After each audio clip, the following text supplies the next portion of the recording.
नमस्कार दोस्तों, मेरे चैनल ऑटोमेशन हब सार्थक में आप लोगों का स्वागत है।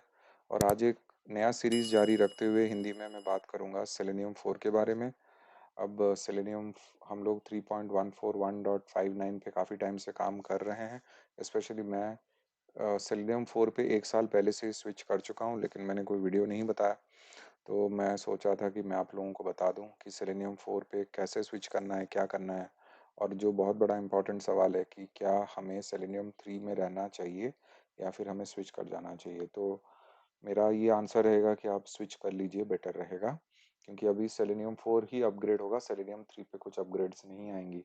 और कुछ बहुत इम्पोर्टेंट चेंजेस भी आए हैं मार्केट में, जैसे कि ये 11 टेक्निकल चेंजेस आए हैं मार्केट में सेलेनियम 4 और सेलेनियम 3 के डिफरेंस में।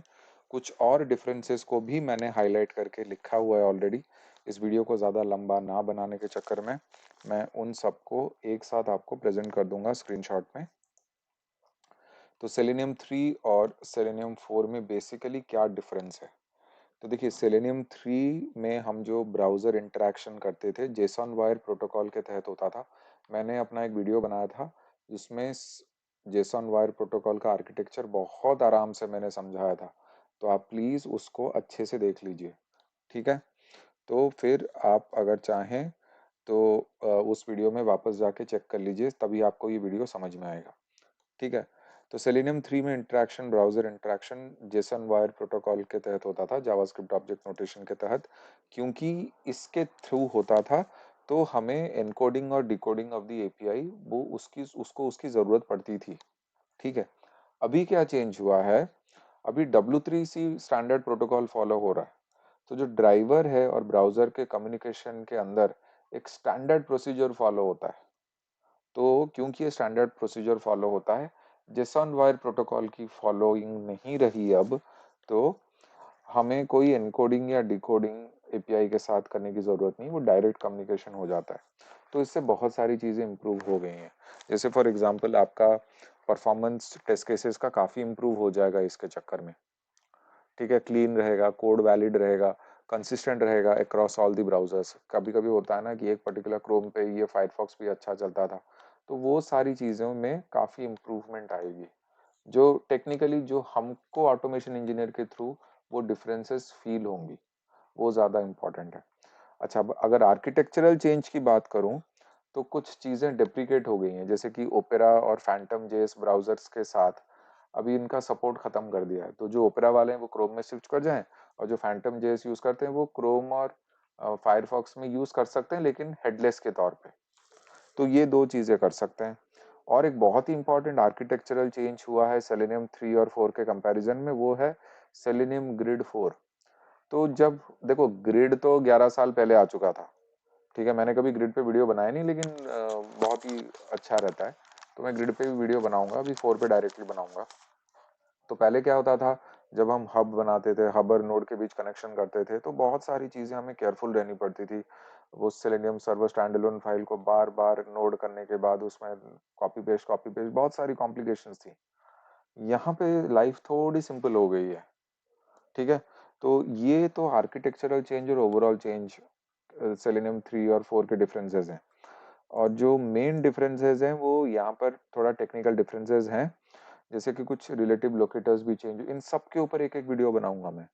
डॉक्यूमेंटेशन इंप्रूवमेंट हुआ है, क्रोम डीबगिंग प्रोटोकॉल के ऊपर हुआ है, कुछ नए window tab management, open in new tab वगैरह का सिस्टम जो भी है वो कर सकते हैं। डिजायर्ड कैपेबिलिटीज डेप्रिकेट हो गई हैं, अभी इनकी ज़रूरत नहीं पड़ रही है सेलेनियम 4 में। कुछ एक्शन क्लास में कुछ मॉडिफिकेशन हुआ है, वेट्स और टाइम आउट्स में मॉडिफिकेशन हुआ है, कुछ ड्यूरेशन यूज़ करते हैं। पहले हम इम्प्लिसिट वेट, जो भी अलग अलग वेट थे उसमें हम लॉन्ग टाइम यूज़ करते थे, अभी ड्यूरेशन क्लास का यूज़ होता है। ऑब्जेक्ट लोकेशन में एक्स और वाई कोऑर्डिनेट में भी कुछ डिफरेंसेस आए, स्क्रीनशॉट लेने में भी कुछ डिफरेंसेस आए हैं। तो ये सारे टेक्निकल जो डिस्कशंस रहेंगे उनके लिए मैं सेपरेट सेपरेट वीडियो बनाऊंगा, और तभी आप समझ पाओगे कि सेलेनियम 3 और 4 में अभी ये जो टेक्निकल इम्प्लीमेंटेशन में कितने डिफरेंसेस आए हैं। तो ये सीरीज थोड़ा लंबा चलेगा, और चलना भी चाहिए, क्योंकि आपको बहुत इंपॉर्टेंट चीजें इसमें पता चलेगी जो आपको लेटेस्ट कोड में करना पड़ेगा। अगर आप सेलेनियम 3 वाला कोड सेलेनियम 4 में करेंगे तो शायद ना काम करे। तो मैं किस बेसिस पे बात कर रहा हूँ, तो अगर आप सेलेनियम 4 पे जाएंगे, एक सेकंड, कोई कॉल कर रहा है। ओके गाइज, तो क्या करना पड़ेगा कि आप अगर पहले सेलेनियम 4 पे एक प्रोजेक्ट बना दे, जैसे मैंने एक प्रोजेक्ट यहाँ पे बना के रखा है, तो आपको क्या करना है कि pom.xml में आपको ये जो मेरा क्या यूज हो रहा था, सेलेनियम 3.141.59, ठीक है, ये यूज कर रहा था मैं। अब मैं क्या करूंगा, मैं जाऊंगा मेवन रिपोजिटरी में और यहाँ पे सेलेनियम जावा, मैं आपको दिखा देता हूँ, एक सेकेंड। मेवन रिपोजिटरी में जाके सेलेनियम जावा पे जाइए और देखिए 4.4.0 ये डिपेंडेंसी आप उठाइए और इस डिपेंडेंसी को यहाँ पर आप चेंज कर दीजिए। आप डायरेक्ट यहाँ पर भी कर सकते हैं, 4.4.0 सेव कीजिए। आप जाके मेवन को अपडेट कर दीजिए, प्रोजेक्ट को, right click, maven, update project. तो पहले ये काम कर लीजिए, तब अब आपका सेलेनियम 4 आ चुका है, ठीक है। तो अभी जो भी यहाँ पे कोड करेंगे उसमें 3 वाले कोड कुछ कुछ जगह पे काम नहीं करेंगे, स्पेशली द एरियाज जो इन पे डिपेंडेंट है, ठीक है। तो इस वीडियो में इतना ही। उम्मीद करता हूँ सेलेनियम 4 का सीरीज आप सपोर्ट करेंगे। मेरे चैनल को सब्सक्राइब करना मत भूलना, लाइक और शेयर जरूर कीजिए। Thank you so much. सार्थक है साइनिंग ऑफ।